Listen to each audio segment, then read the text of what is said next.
오늘 주시는 하나님의 말씀에 보면 예수께서 모든 도시와 마을을 두루다니시며 그들의 회당에서 가르치시며 천국 복음을 전파하시며 모든 병과 모든 약한 것을 고치셨다.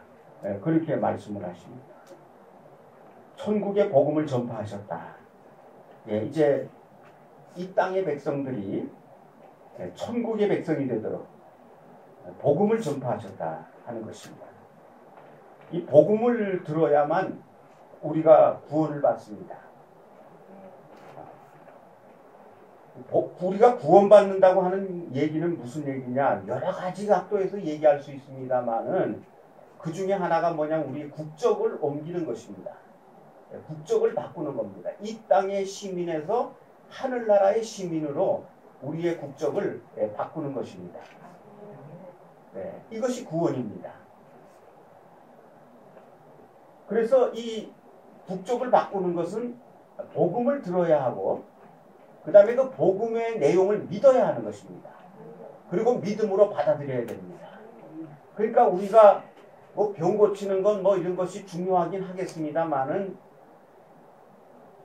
복음을 듣지 못한다면 사실은 아무런 의미가 없을 것이라고 저는 생각을 하는 것입니다. 그리고 그 다음에 천국 복음이 전파되고 그 다음에 사람들이 구원을 받은 다음에 그 다음에 이제 이 땅에서 이제 예수 믿고 구원받자마자 하늘나라 가면 참 좋겠어요. 저는 오히려. 근데 현실은 그렇지 않지 않습니까? 예수 믿고 구원받고 우리가 10년, 20년, 30년, 40년, 50년을 우리가 살다가 천국에 들어가는 거거든요. 물론 이제 예수님이 십자가에 달리실 때 우편에 있던 강도, 십자가에 같이 못 박혔던 우편 강도는 참 예수 믿는 그 순간에 낙원으로 갔어요. 그걸 보면 그 사람은 참 어떤 성도님이 그런 얘기를 하셨어요. 저한테 참 예수를 경제적으로 믿었다. 그렇게 얘기를 하시더라고요. 우리 이 필중이라는 이름을 가진 성도님이 계셨습니다. 우리 애 이름과 똑같아요. 그래서 지금 그런데 그분이 교회 오시고 교회를 잘 다니셨는데 몇 달 다니시고 안 오셔요. 근데 바로 옆집이에요. 저희 집 옆집. 두드렸는데 뭐 반응도 없고 전화 연락도 안 되고 그다음 한참 있다가 그 다음에 이제 아들한테도 전화가 왔습니다. 아버님이 췌장암에 걸리셔서 지금 치료 중이시라고. 아니 무슨 소리냐고 지지난주까지만 해도 교회 오셨는데 건강하셨는데 그랬더니 하는 얘기가 췌장암이 그렇대요. 아무 증상이 없이 멀쩡하다가 증상이 나타나면 이제 걷잡을 수 없게 된다. 그래서 이제 찾아가서 이제 기도해드리고 이제 그리고 일주일 만에 돌아가셨대요. 그러니까 교회를 그때 뭐 아픈 기색도 없었고 뭐 건강하게 저하고 이제 농담도 주고받고 말이죠. 같이 웃고 그리고 3주 만에 이제 하늘나라를 가셨어요. 정말 우리 교회 뭐 한 서너 달 다니시고 3주 만에 하늘나라를 가셨는데 성도님이 그 얘기를 하시는 거죠. 참 예수님을 경제적으로 믿었다. 근데 우리가 기억해야 될 것은 하나님이 그 영혼을 굉장히 사랑하신 것 같습니다. 근데 그래서 어떤 분은 그렇게 얘기를 하십니다. 부인이 예수를 잘 믿는데 교회 가자 그러니까 딱 하는 얘기가 뭐냐면 내 죽기 1년 전에 교회 가겠다. 그전에는 좀 세상적으로 내 원하는 대로 좀 살아보다가 딱 1년만 예수 믿고 가겠다. 뭐 이렇게 이제 버티고 애를 먹였는데 참 세상 일이라는 게 알 수가 없잖아요. 교통사고로 돌아가셨는데 예수 믿지 않고 교통사고로 돌아가셨어요.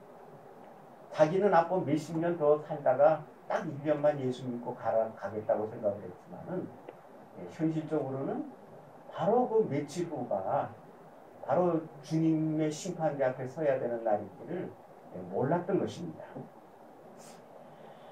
그 다음에 이제 이 긴 기간 예수 믿고 난 다음에 하늘나라 시민 될 때까지 우리가 이 땅에서 살아야 되거든요. 국적이 바뀐 거예요. 국적이 바뀐 거예요.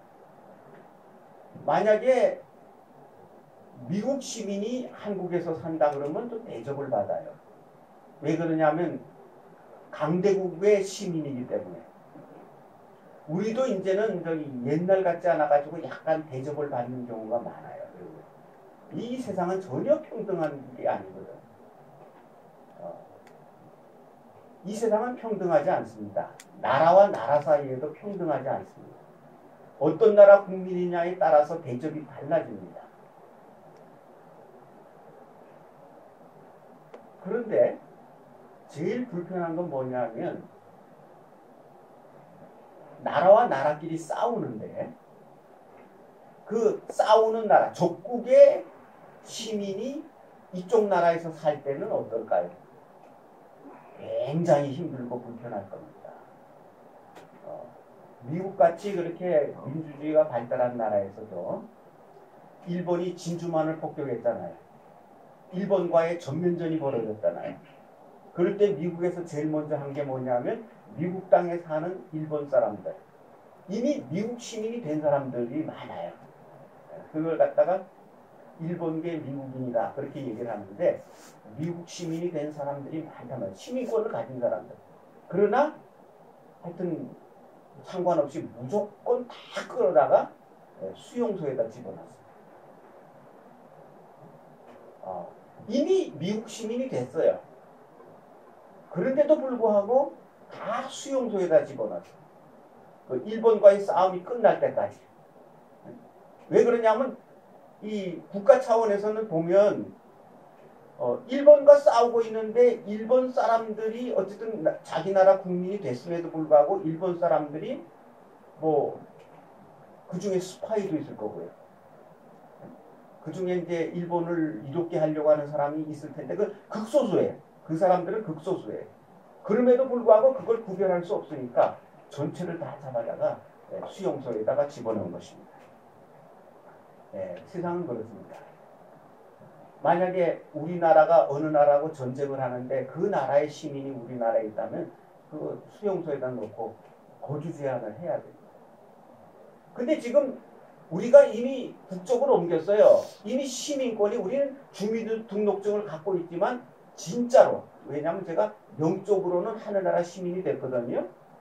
근데 영적으로 하늘나라 시민이 됐다는 건 무슨 얘기냐면 진짜로 국적이 바뀌었다는 거예요. 우리 눈에는 보이지 않지만 영적인 변화가 일어났다고 하는 것은 그건 이 세상에서 이미 모든 것이 뒤바뀐 것입니다. 그래서 이 세상은 어떻습니까? 어둠의 권세, 공중 권세를 잡은 자가 지금 지배는 못해요. 그러나 자기가 통치자처럼 막 군림을 해요.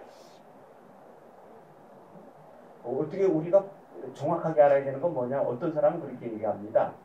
이 세상은 공중권세 잡은 사람들이 지배하고 있다. 공중권세 잡은 마귀가 지배하고 있다. 그거는 교리적으로 틀린 말입니다. 이 세상은 엄연히 지금도 하나님이 통치하시고 하나님이 지배하셔요. 그러나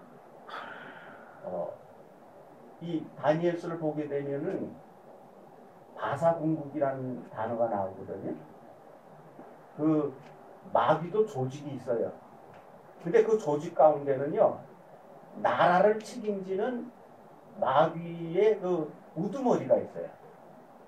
파사나라를 책임지고 관리하는 마귀의 대장이 있어요. 근데 그거 그렇게 얘기를 하면은 우리나라를 갖다가 지배하려고 하는 마귀의 대장이 있어요. 그리고 이제 그 조직은 세분화되다 보면 나를 책임지고 있는 마귀의 조직이 있어요. 그것까지 우리가 이제 이해를 하셔야 돼요. 근데 그 바사궁극이라고 하는 그 마귀의 대장은 상당한 영향력을 가져요. 그래서 이제 하나님의 천사가 다니엘이 기도하고 있는데 그 기도의 응답을 가지고 다니엘에게 응답을 전해주려고 내려오는데 바사궁극이 막았단 말이에요. 다니엘에게 그 응답이 전달되지 않도록 막았단 말이에요. 아주 오묘한 영역에서 일어나는 일이에요. 그래서 이제 일정 기간 동안 전하지 못하다가 미가엘이라고 하는 천사가 내려와서 도우니까 이제 그 다니엘에게 기도의 응답을 전달할 수가 있었습니다. 그러니까 거기서 우리가 이제 볼 수 있는 것은 뭐냐면 이 영적인 세계에서 하나님의 역사를 방해할 수 있단 말이에요. 마귀가. 우리의 기도의 응답을 막을 수도 있고 우리의 모든 활동에서 우리가 신앙생활을 바로 하지 못하도록 방해할 수 있는 거예요. 그러나 한 가지 분명한 것은 뭐냐면 하나님이 이제 그들의 역사를 갖다가 금지시키려고 마음을 딱 먹으시면 순식간에 중지가 됩니다. 힘이 막강한 것 같지만은 하나님께서 딱 역사하시면 꼼짝을 못하는 거예요. 그러나 하나님께서 허락하신 한도 내에서는 이 세상을 자기가 하나님이 허락한 영역 안에서는 마음대로 완전히 이 세상의 지배자처럼 군림할 수가 있는 거예요. 그렇기 때문에 우리가 이제 이 믿음이 없는 성경을 믿고 성령의 역사를 경험하지 않는 사람들의 눈으로 볼 때는 이 세상이 마귀가 지배하는 것처럼 보여요. 현실적으로 그런 거 많이 보잖아요. 어떤 사람 하나님 어디 계십니까? 하나님의 역사는 보이지 않는 것 같고 악의 역사, 마귀의 역사는 눈에 보입니까? 우리도 보면은 그 자기 자식을 죽인 계부의 문제라든가 이 세상에서 일어나는 모든 그 악들을 보지 않습니다. 그러나 중요한 것은 뭐냐 우리가 항상 기억해야 되는 것은 마귀가 이 세상을 지배하는 건 아니고 하나님이 지배하시는데 그러나 마귀의 영향력이 아주 강하다는 거예요. 그런데 그 마귀의 영향력이 어떨 때 강하냐? 우리가 믿음 가지고 기도하면서 주님 의지하면 마귀는 맥을 못 줍니다. 그러나 우리가 기도하지 않고 믿음도 없이 그냥 대충 세상적으로 살면 마귀는 그때는 완전히 그 밥이 되는 거예요. 우리가. 그것을 우리가 잘 기억을 해야 될 줄 압니다. 그래서 우리가 이 세상은요 마귀가 통치하는 것처럼 보입니다. 마귀와 하나님은 지금 전쟁 중이거든요. 그러니까 하나님 나라의 시민이 되는 우리가 마귀가 막 부분적으로 지배하는 이 나라에 우리가 살고 있으니까 여러 가지 어려운 일이 많이 생기는 게 당연하죠. 지장이 많은 것이 당연하죠. 그래서 무슨 몇 박자 구원 어쩌고 얘기를 하지만은 그게 맞기도 합니다. 틀린 것은 아니지만 현실적으로 보면 예수 믿기 전에는 그렇게 어려워도 그렇게 어렵지 않았는데 예수 믿고 나서 더 어려운 경우가 있어요. 그 예수 믿고 난 다음에 맞던 박자도 안 맞는 경우들이 많아요. 왜? 전쟁이 시작됐기 때문에 그래요. 그걸 이해해야 돼요. 그래서 우리가 단순하게 병고침을 받고 축복받고 돈 잘 벌고 이런 것만 목적으로 예수를 믿는 구원이라고 하는 거듭남이라고 하는 참 뜻은 받아들이지 않고 재앙만 면하려고 하는 그런 마음으로 예수 믿으면 오래 못 버티는 이유가 바로 거기에 있어요. 그러나 어쨌든 이 불편한 세상에 시민권 바뀌고 적국과 다름없는 이 세상에서 우리가 살아야 되니까 이제 어떻게 사느냐가 중요한 것입니다. 거기에서 이제 우리가 병 고침이 필요하죠. 약한 것을 갖다가 고치시는 하나님의 도우심이 필요하죠. 요즘엔 현대의학이 너무 발달을 했습니다만 옛날에는 의학이라는 게 없잖아요. 그때는 다 오늘날 보면 인간요법보다도 못한 것들. 병 걸리면 속수무책이에요. 그러니까 예수님이 병을 고치시는 이유가 거기에 있는 거예요. 병 고치면은 아무런 방법이 없으니까. 더군다나 유대 나라는 더운 나라입니다. 열병이 있어요.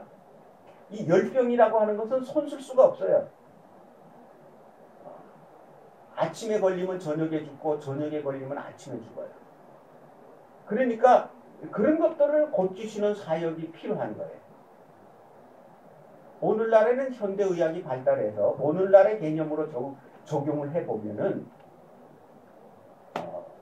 몸의 치료는 많은 부분 의사가 치료를 하고 그 대신에 우리의 마음의 치료는 예수님께서 해주셔야 돼요. 이 시대에 필요한 건 우리의 마음의 치료인 것입니다. 마음이 많이 망가졌어요. 마음이 망가져가지고 그 증상으로 많은 문제가 일어나고 있습니다.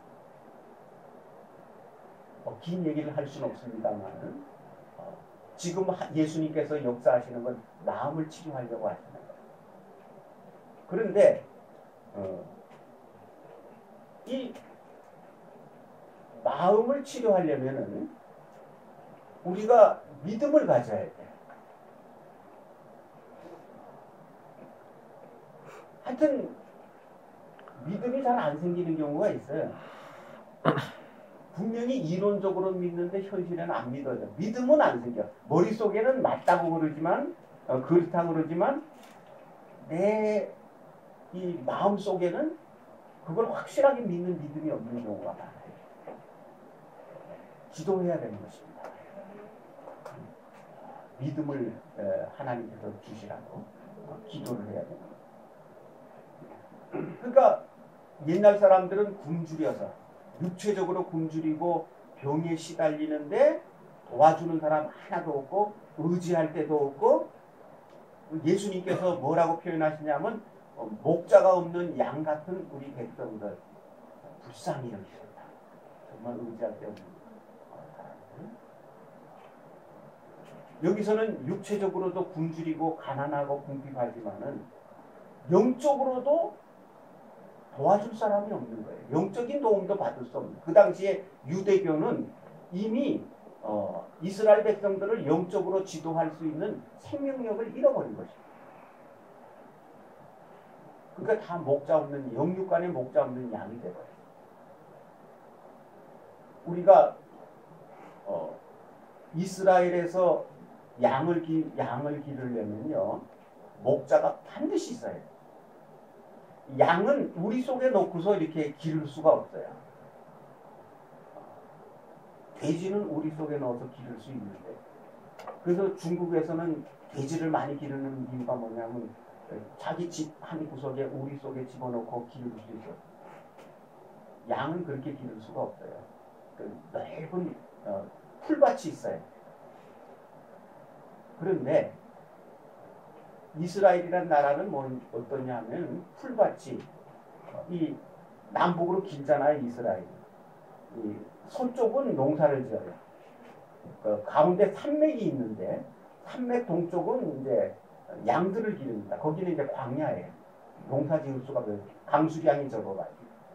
그래서 거기는 이제 양들을 기르는데 풀밭이 드문드문 있어요. 풀밭이 끝없이 펼쳐지면 좋겠는데 드문드문 있어요.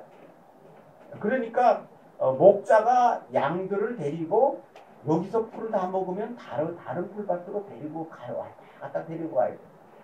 절대로 양은 스스로 초장을 찾아가지 못해요.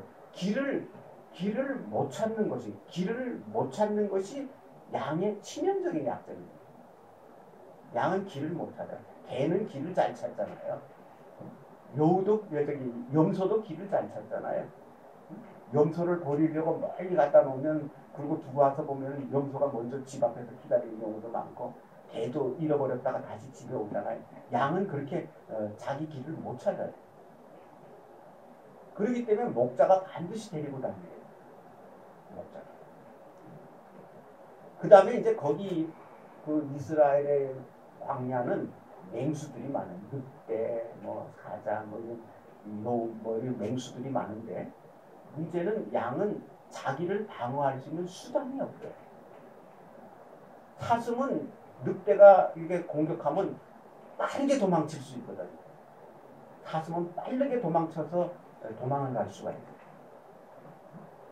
소 같은 거, 황소 같은 건 똥로만 이렇게 받으려고 할 수도 있어요. 양은 그런 게 아무도 없어요. 빨리 달리지도 못하고 뭐 자기를 지킬 수 있는 수단이 아무것도 없기 때문에 늑대가 덤벼들면 꼼짝없이 먹히는 거예요. 그러니까 목자가 없으면 양떼들은 그냥 며칠 사이에 다 죽어버립니다. 늑대들이 그냥 다 덤벼들어. 그러면 어떻게 살아야 되냐? 목자가 지켜줘야 돼. 선한 목자는요, 늑대가 양을 먹으려고 덤벼들면 목숨을 걸고 싸우는 거예요. 선한 목자가. 싹군 목자는 도망가는 거예요. 그래서 이 생명은 누가 지켜주느냐? 목자가 지켜줘요. 그래서 이스라엘에서 양은 목자 없이 살아갈 수가 없어요. 근데 지금 현재 예수님이 보실 때 이스라엘 유다 백성들의 상태는 목자 없는 양과 같다. 이렇게 얘기해요. 어떤 사회학자가 중국의 빈민층과 인도의 빈민층은 비슷한데 중국의 빈민층이 더 비참하다. 경제 수준은 비슷하다. 왜냐?